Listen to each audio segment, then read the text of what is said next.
I know Governor Walz is on the phone, and we spoke, and I fully agree with the way he handled it the last couple of days. I asked him to do that.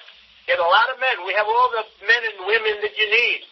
But people aren't calling them up. You have to dominate. If you don't dominate, you're wasting your time. They're going to run over you. You're going to look like a bunch of jerks. You have to dominate. So the best example, I alluded to it a couple of seconds ago, is Minneapolis. It was incredible what happened in the state of Minnesota. They were a laughing stock all over the world. They took over the police department. The police were running down the street, sirens blazing, the rest of them running. It was on camera. And then they wiped out. You probably have to build a new one, but I've never seen anything like it. And the whole world was laughing. 3 days later, I spoke to the governor. The governor is, I think, on the call, and he's an excellent guy. And all of a sudden, and I said, you got to use the National Guard in big numbers. They didn't at first, then they did. And I'll tell you that, I don't know what it was. It was, Governor, it was the third night, fourth night. Those guys walked through that stuff like it was butter.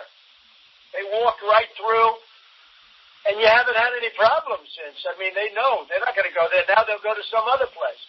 But once you called out and you dominated, you took the worst place, and you made it, they didn't even cover it last night because there was so little action. Because you dominated. You dominated. Now, what happened to New York, I have to tell you, I live in Manhattan.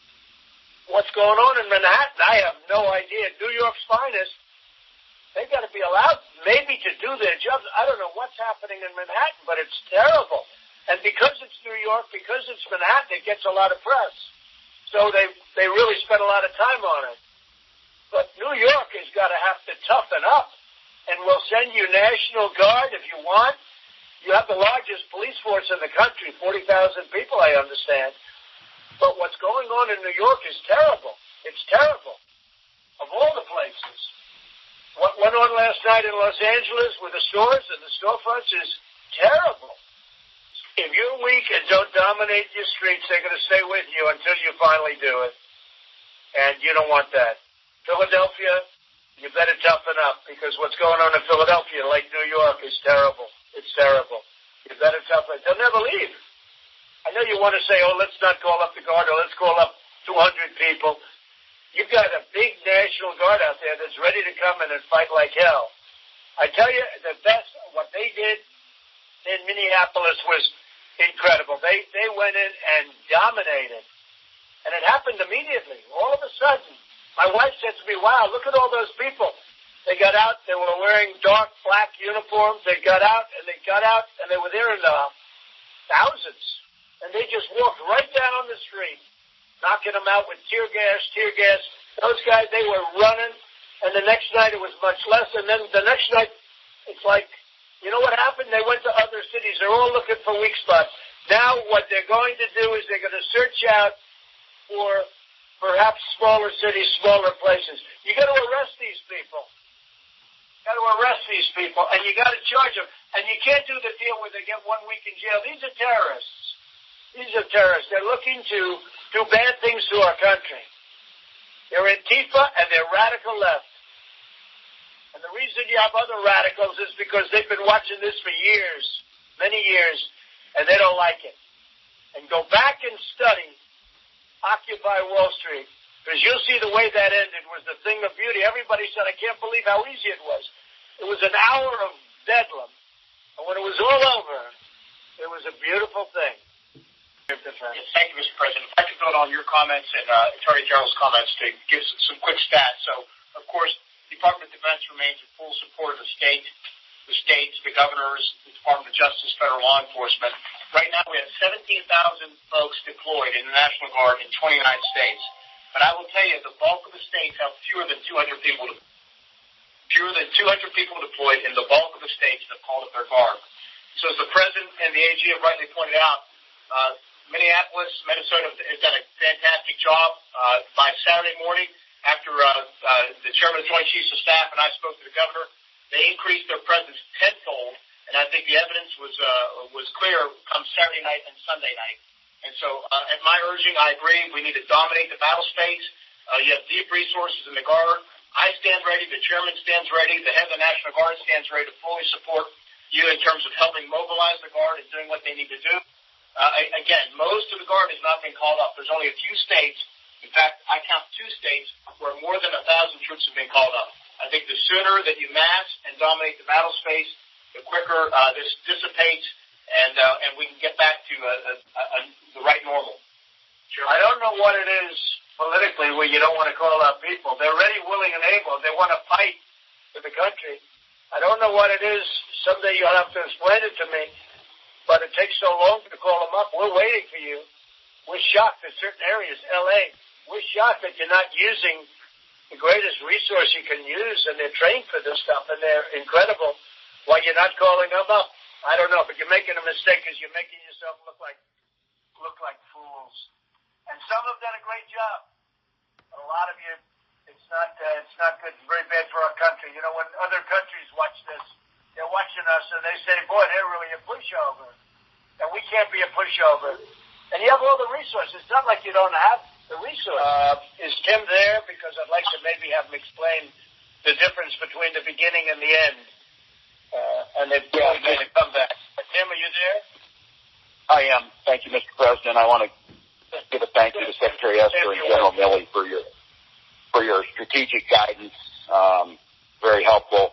Our city is grieving and in pain.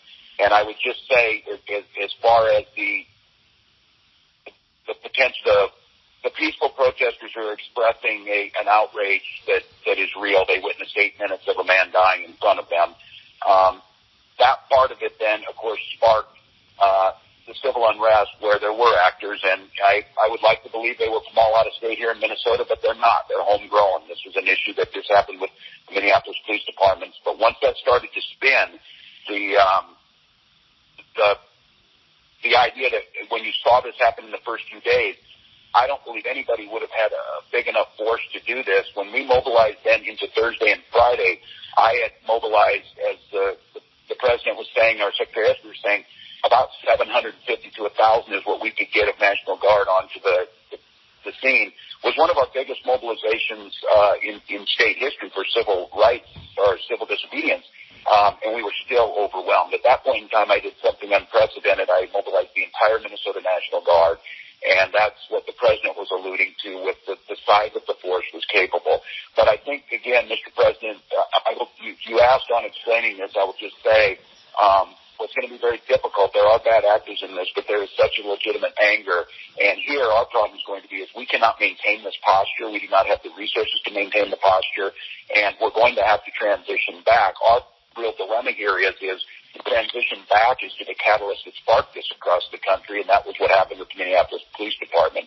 So what we did is a lot of this, what you saw yesterday, was engaging civic leaders and the peaceful protests. And I would just close with, I think the guidance is that you got to get a handle on it with that force. That is absolutely correct. And then the transition in the next phase is trying to give those spaces for the peaceful protest. And I'm having to do things that we have to look at of how do we get reforms. And just as a feel-good story that was a tragedy that I'm still sick over that we avoided was the truck speeding down the highway towards thousands of protesters.